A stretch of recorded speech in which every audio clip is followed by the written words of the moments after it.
हे जग अशा कितीतरी पुरुषांनी भरलेलं आहे ज्यांना जे बनायचं होतं ते कधीच बनलेले नाहीत.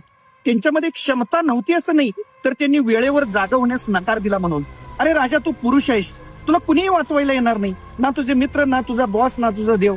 सतत आराम करण्याच्या, काहीतरी करून दाखवायच्या वयात आळसात राहण्याच्या तुझ्या सवयीमुळं आणि नंतर करू, परत करू, उद्या करू अशा तुझ्या वृत्तीमुळं तुला तुझ्या आयुष्यातलं ध्येय पूर्ण करता आलेलं नाहीये. म्हणून तू जागा हो, लवकर उठ, चांगल्या सवयी आत्मसात कर, चांगली संगत कर, शरीराला जसं खाद्य देतो तसं मेंदूलाही चांगलं खाद्य दे, स्वतःला घडव, रोज काही ना काहीतरी नवीन शिक, आव्हानांचा स्वीकार कर, जबाबदारी स्वतःवर घे.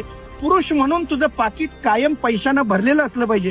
तुला जबाबदारी स्वीकारता आली पाहिजे, कारण सौंदर्य हे स्त्रीचं सामर्थ्य आहे, तर सामर्थ्य हेच पुरुषाचं खरं सौंदर्य आहे. तुझं पुरुषत्व खरं तर तुझ्या कर्तृत्वानं सिद्ध होतं, हे तू कधीच विसरू नकोस. आज, आत्ता आणि ताबडतोब उठ आणि कामाला लाग.